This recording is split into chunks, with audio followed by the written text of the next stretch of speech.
Okay, back up. We can't trust this guy. He's playing with our heads. And I'm falling for it with her. And that is not okay. It's not okay. No.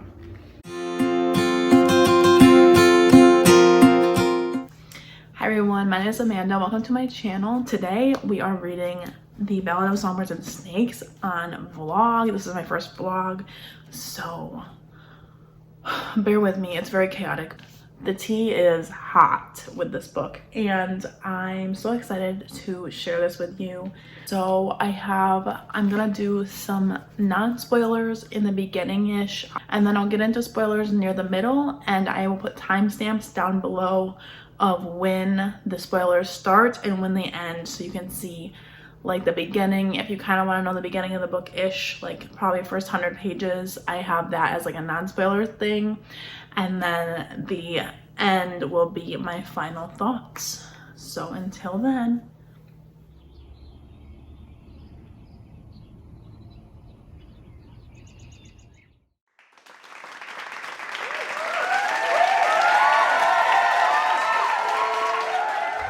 hello everyone. Today is a great day. Actually, it's pretty rainy. I'm on my way to work, so that's great. We love that. We love working during a pandemic. #essential. I bag sushi, so tell me how essential that is, but it's just me. I'm not gonna say anything. So today I'm planning on reading the entire Songbirds and Snakes book after work, and I'm excited about it. I just got it in the mail yesterday and I'm really ready. I didn't look at anybody's opinions because I don't want to be swayed. Like, I don't want to have the opinions telling me like what I should think, you know what I mean? Because if I look at other people's opinions, I feel like I immediately am looking for negative things, or like I'm looking for positive things. And so I try not to look when a book is like super hyped, or like, you know, from like a fandom type of thing. It's time for work. Here's my homemade mask, and we're going in to bag food for 2 hours. So see you in a second. All right, so I just got out of work. Oh my god. Look at this. So it's time. It's 1:59 and I'm about to go home and start this because I'm finally done. But first, I'm gonna eat some food. We love to see it.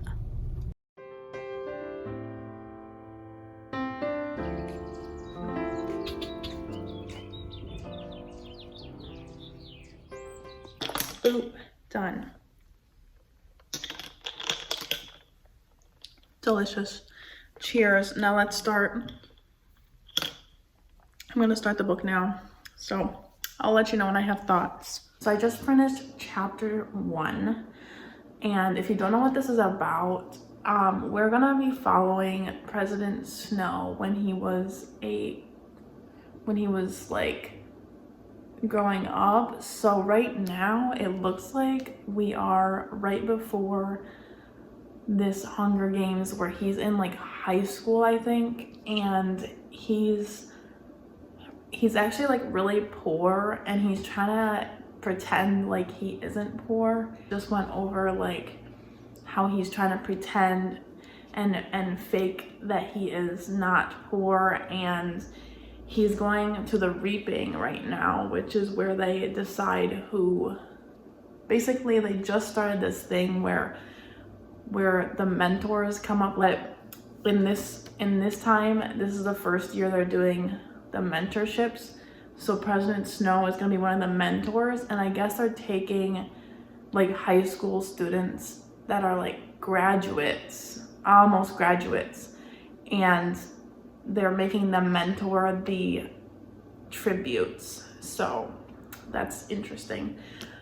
So right now he just got ready to go, and he's trying to like find an outfit and things because he only has like one shirt and he can't look like he's poor. And you know, I think she's trying to make us feel bad for him, but I I don't feel bad for him right now because I still hate him, but I'm gonna be really annoyed if I end up liking him at the end of this book because he's just the worst in the trilogy.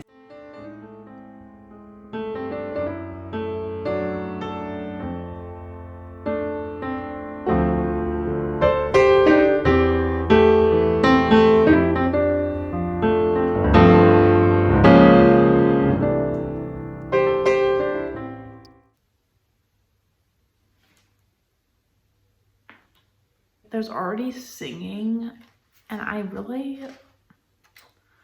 know how I feel about singing in books. Like I can't picture that in my head. So when I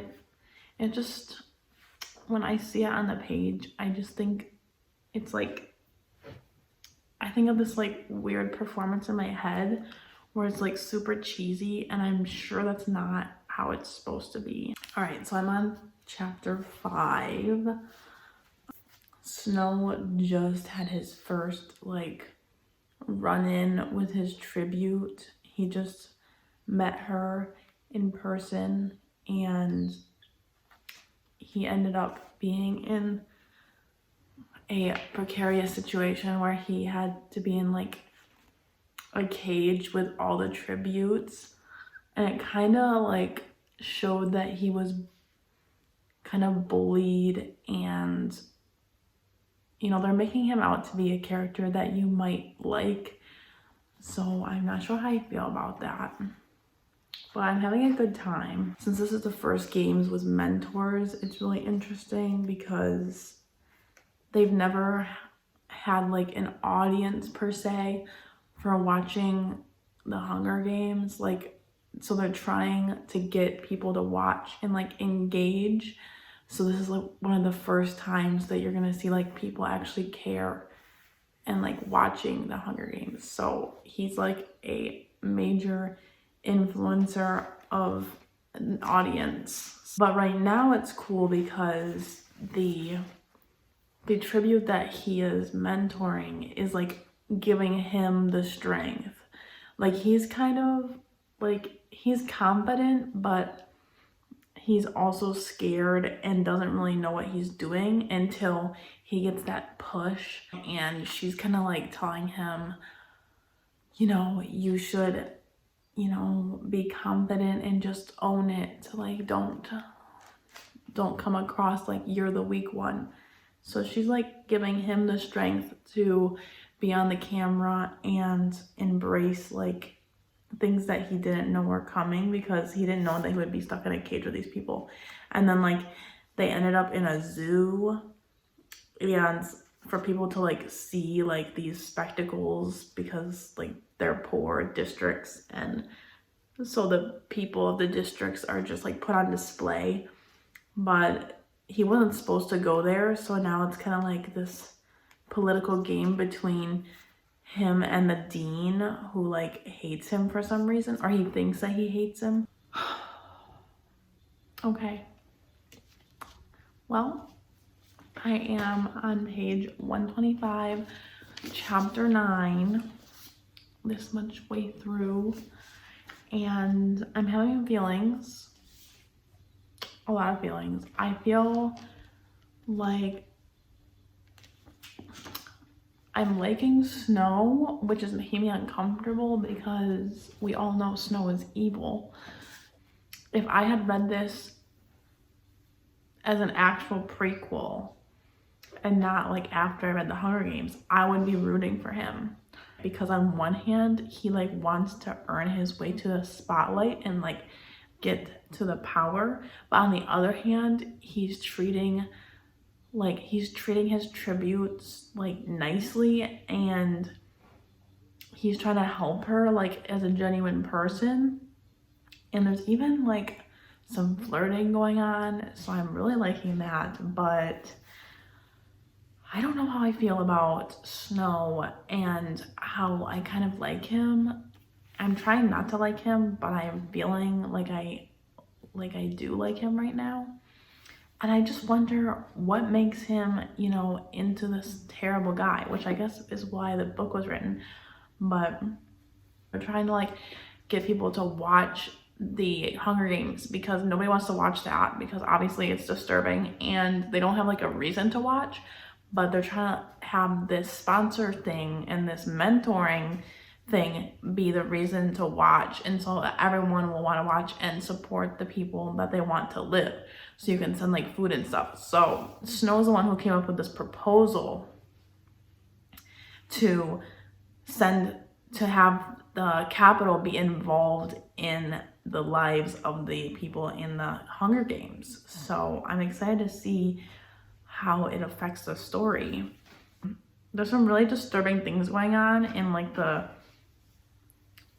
on like Snow's end, where like the game maker is really disturbing. Like it's like he's being treated kind of like he treated people in the Hunger Games. Like it's like he's being treated like he treated Katniss, or like how he treated them, and he thinks it's gross how they're treating the tribute. So I just need to know why he turned out to be so bad, because right now he seems like he's kind of in a gray area. Like he's not exactly like on Sejanus's level of sympathy and empathy, but he still has feelings. He's like kind of like balancing two different sides. So I will read a little bit more, and when I have thoughts, I will come back. We're going to get our food right now, and we're supporting local business and getting this one place we like that's like carries meat barbecue stuff, but I get mac and cheese because I don't like to eat meat that much. Well, I still put turkey in it, but I just don't like pig, you know? I don't know. I just don't want to eat like the poor pigs. I really like pigs. And also I don't like to eat cows because cows are cute too. Not that turkeys aren't cute, but I'm just saying. I'm digging myself a hole right now. Oh guys, look at how good this looks. Yummy. Okay guys, Ryan has a theory about the end of this book. I'm on chapter 9, by the way, and I'm telling him what it's about, and so he has a prediction. I do. Okay, here's what's gonna happen, babe. Are you ready? I'm ready.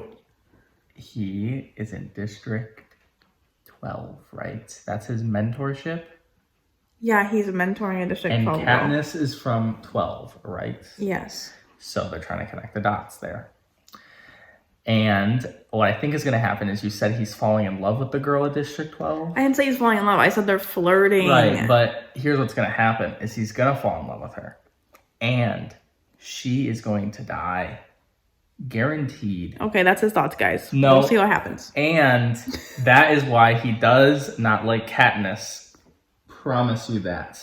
That is why he promises. That is why the drama with Katniss and him go on, because he always is reminded of the one he lost.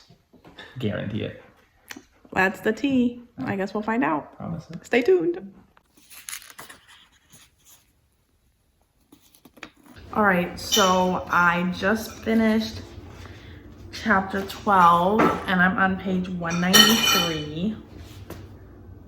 You know I was already doing that. So I just finished chapter 13, or no, I finished chapter 12, and I'm on page 192, and some things are happening. Snow is becoming more like power hungry, saying about his District 12 girl that he like owned her, and like he was starting to get jealous of her like spotlight and everything.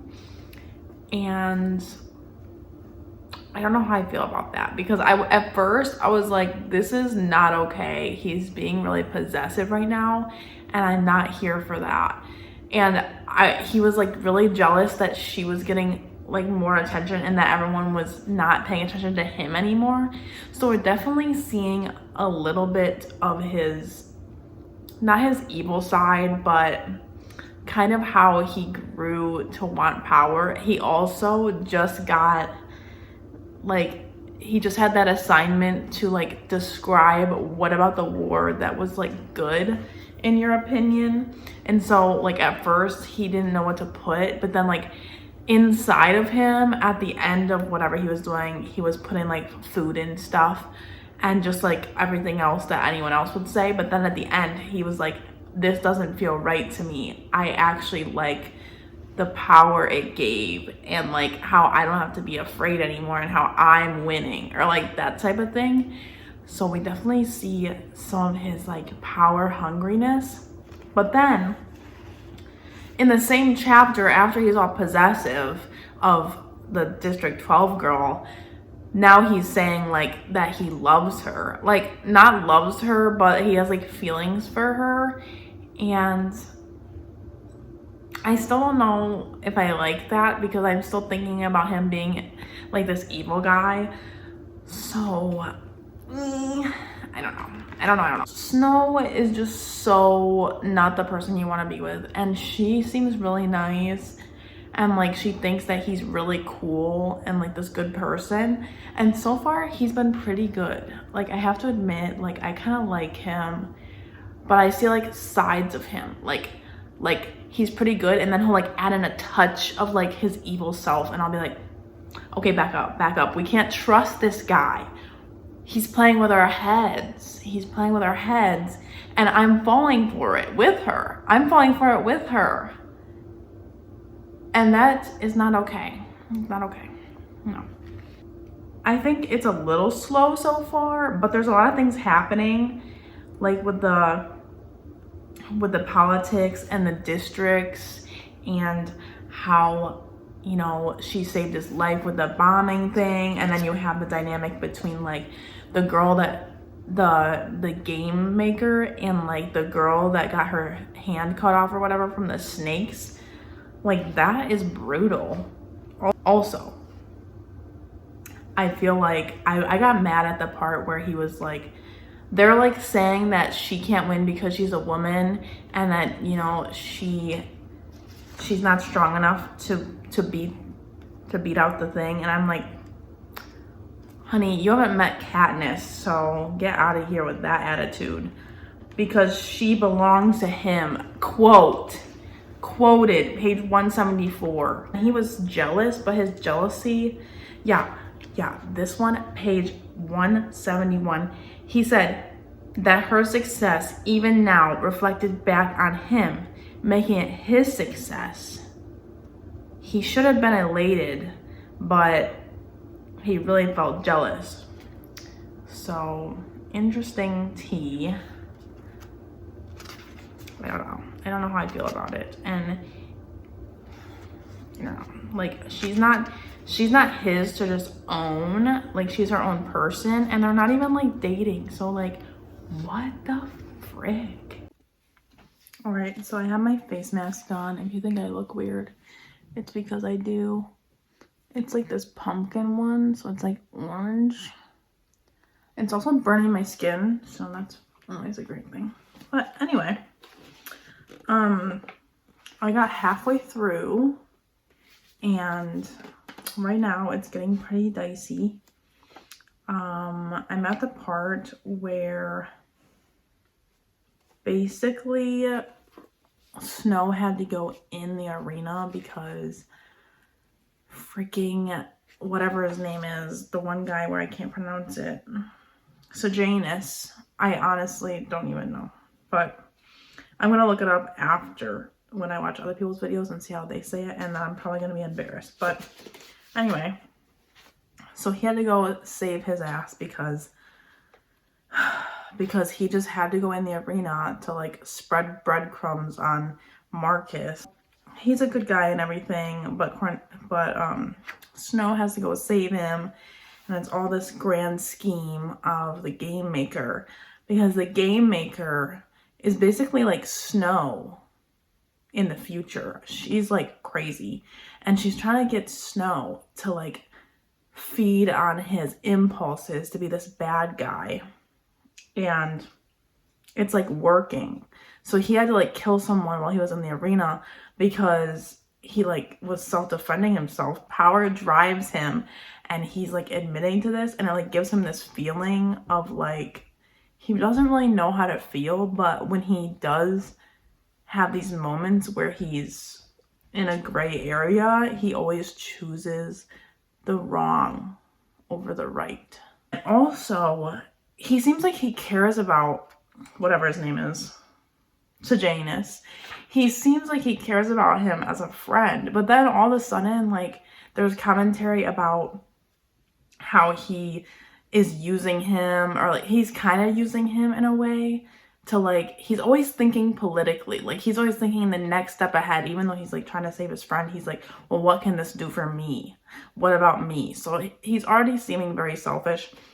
So I'm interested to see if he like ends up betraying him. So what Snow just did is, as he was passing the little snake tank or whatever, he dropped like a handkerchief that he had given like the District 12 girl into the tank so that they might recognize her scent and not kill her, because they're gonna unleash them in the tunnels. And that's good. That's good. See, I knew I liked him for a reason, but I still don't know when he's gonna betray her, because I'm ready for it. Like, I'm ready for this twist to twist around. I do wish that we had more perspective from like the District 12 girls side of things. Like, I would have liked if there were like dual perspectives. I think it would have gave this book the extra oomph. District 12 just won the Hunger Games, and Snow is the winner. So I don't know what's gonna go on in the next freaking 180 pages, but I guess we'll find out. You know, I don't know. It seems too easy to me. Like, she seemed to win so easily. It didn't seem as high stakes as the original Hunger Games. Like, in the original Hunger Games, I was like, my heart was racing and I was ready. And when the dogs came out, I was like, oh my God, what is gonna happen? Oh my God, she's gonna climb a tree and like all this stuff. Okay, so I just woke up and I'm going to start reading. I hate when that happens. Anyway, I'm gonna start reading in like 10 minutes or something. Okay, so I just finished page 472 and I have 2 chapters left. And basically, Snow got Sejanus killed, so that's great. We saw that coming, so I'm not emotional about it. I mean, he's just the worst. I don't know why we decided to like him, but I'm back to hating him. And soon, I know something's gonna happen with Lucy, and I'm not happy because I feel like he's getting no ramifications for his lack of character. But I have 2 chapters left, so we'll see how I feel about the whole book in a couple seconds. All right, so I just finished The Ballad of Songbirds and Snakes, and I should have seen it coming. I should have known we should never trust Snow. What was I thinking? I was catching feelings because I like to give everyone the benefit of the doubt, even though I shouldn't have. I should have known better than to have any sympathy for him at all. But I still feel like I understand more of his side now that I've seen like how he suffered and how the capital did suffer during the wars. Like, you just assume in the trilogy that the capital has always been well off and that they've just been not understanding pain and suffering. But you see in this book that the capital is just as much of an innocence, not Snow in particular, but like the people and the children are just human too. And I think we really see that with Sejanus, and I just loved him, and I'm sad that he got so betrayed. I just wish that he would have known better, and I just hate the fact that now he gets all of that money from Sejanus's dad, and And now Snow gets to be part of the family of Sejanus, and it's just like, so he's gonna be part of the family, but he killed your son, but no one knows that, and that's just so, just what? So he really got what he wanted in the end, because the whole time Sejanus was like his little, like, he used him. And even when they were talking in the little room, like his dad, Sejanus's dad and Snow, even when they were talking, Snow was always thinking about money. Like, he was like, why won't he give me any money? I just was his son's friend and I deserve money because of that. So he should have seen this all coming, which I was thinking, like, I knew he would betray everyone eventually, but I didn't know the extent. Also, I'm a little, like, upset about Lucy's character's, like, arc, because Lucy, I feel like, deserved a better ending. Like, I want to know more about her and what she thinks of him. Like, I need more perspective, because I want to know if she knew that he betrayed her and Sejanus, and like what she thinks of Snow actually, and if this was like a whole plan on her part. And obviously it didn't go as planned, because obviously he's gonna become powerful, but I don't know. And also, I needed more. I don't know, I think that she should write another, I don't know, there was a lot of ends that didn't connect. Like, we got to see the birds and everything, like the Jabberjay and everything. We got to see them at their beginning, and we got to see kind of the games in like a way different sense than we did in the trilogy, because it was just beginning. And it's so cool to see that the Capitol like didn't want to watch, and it was just beginning to form this like entertainment value. So I really liked that we got to see before this became the thing, and Snow was really the one who made this become so like much of an entertainment. Interesting to see that Snow's dad was the one who like created the Hunger Games, because he betrayed someone. So it like runs in the family to be not a good person. So we know this. Also, Dr. whatever her name is, Dr. Gall, hated her. Hated every minute of her. She's the worst. And she basically is mentoring Snow to be the worst person ever. And I have a feeling that she like created the bombing. Like, we never get answers. That's what I'm like kind of mad about. Like, we have all these things happen in the book, in the parts, in the 1, 2, and 3. But they never like, obviously there might be another book coming, because clearly there's things that aren't answered for us.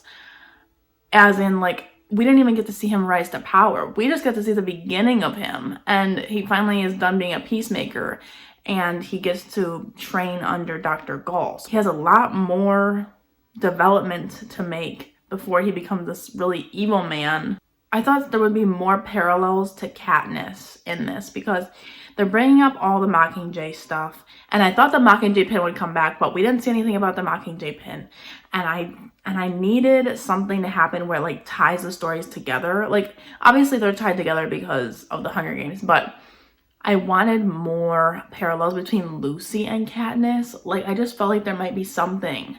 And because they're always referring to the Katniss of like the flowers or whatever that are by the lake, but we don't get anything more than that. But we do get the parallel with them singing that song. They sang The Hanging Tree, which I thought was really cool. I don't know how I felt about the ending, because the ending just left off. Like, I was wanting more from it.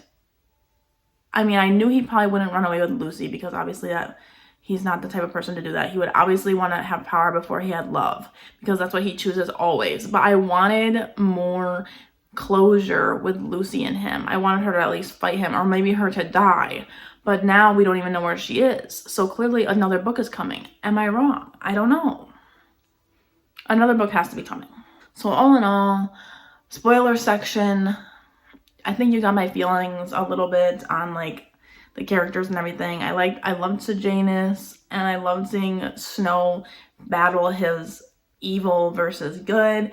And I think that it was a really good prequel, and I really liked to read from Snow's perspective. I know a lot of people like thought that it wouldn't be good because Snow's so evil, but I was feeling for him in the beginning, and I was feeling for him throughout the story.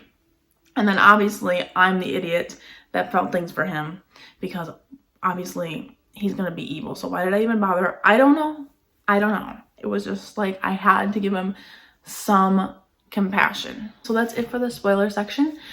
I will be right back with my overall thoughts and feelings once I get them together and really think about my rating for this book, because right now I am having a lot of feelings. You know, like, it was a very long book and it had 3 parts, and I feel like each part had its own kind of rating for me, because it was also different because he went through 3 periods in his life. So I will be back when I collect my feelings and have the full consensus for you. So I have collected my thoughts, I have let them sink in, and I have decided that I'm giving this book 4 stars because I really think it was really good, and it really deserves 4 stars in my opinion. There's just a couple things that didn't make it 5 stars for me, but in the end, I really enjoyed it. I think it's really worth reading if you have any interest in the Hunger Games or any interest in President Snow's story. It's very much worth the read, very much not what I expected from it. I mean, it's kind of what I expected, but it's also way more than I expected from it. It gave me more perspective than I thought it would give. And so for that, I am so happy I read this. So in this one, you get to see more perspective on the Hunger Games from a capital lens. And what I really liked about it was that you got to see the beginning of like how the Capitol didn't want to watch, and it wasn't an entertainment thing for them. And some of the Capitol even didn't want to watch it all because they thought it was immoral. You know, they didn't believe in the Hunger Games the way that they do in the trilogy. And I really liked seeing that because it gave a more dynamic and more dimension to the Capitol characters in the trilogy. You also got to see the Capitol and how they suffered through the war, and that the war really broke them down, hurt them, and you don't get to see that the way that they suffered in the trilogy. So I think that was really well done in this one. It just gave you the full perspective for why the Capitol is the way they are in the trilogy, and more compassion towards the situation.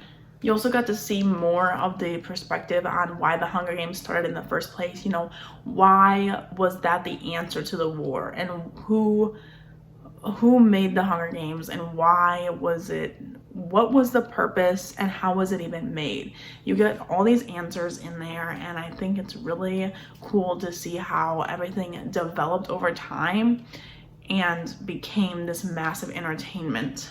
This book also gives President Snow a lot more depth than you would think. Like, I know a lot of people didn't want to read this one because they didn't want to see anything from President Snow's perspective, but it's really not necessarily from his perspective. It's more so just telling his story. Because it is written in third person, we don't get to see like his inner thoughts, but we do get to see his full story and how he became the way he is. Did he battle good versus evil, or was he evil the whole time? It just really shows the humanity of it all, and you know, why people become evil and what motivates them in life to make the bad decisions that they make. And you know, at what point does suffering make you a different person is kind of like the key question here. I really also like this book because it's more so mature than the trilogy. This one has significantly more of a mature audience, I would say. If I was 12 and reading this, I would not understand really what's going on. I would be really there for the Hunger Games part, like in part 2. Like there's a lot of like the Hunger Games parts and stuff, and that's entertaining and all, but there's a lot of political things going on that I would never have understood or wanted to understand when I was a kid. So I think Suzanne really was targeting us adults that have grown up with the Hunger Games instead of just a young adult audience. It's more so like new adult. The cons of this book is just the loose ends that aren't tied, which I went into depth in the spoiler section about this a little bit. And I just think there might be another book coming because there's just so much that we don't know still. So I very much encourage you to pick up this book if you love the Hunger Games world, because I think it will give you like a full circle picture, and you're gonna want to read the books all over again after you read this to really think about each side, the capital versus the districts. I think it really does a good job of making you see compassion and seeing that the capital had feelings and things to give, and there's people too, and they suffered through the war. They don't want any war. They don't want this going on. Some of them even don't even want the Hunger Games to be happening. You know, it just gives you such a good perspective. I really recommend that you read this if you like the Hunger Games, and if you are just skeptical at all, pick it up and let me know what you think. That, I think, is everything I have to say that's not spoilery. And so with that said, let me know if you enjoyed this video. Give me a comment down below. If you're gonna add any spoilers, please do the spoiler thing where you space it out and then like you have to read more to hit the you get what I'm saying. If you want to put spoilers, make sure to say spoiler alert or whatever.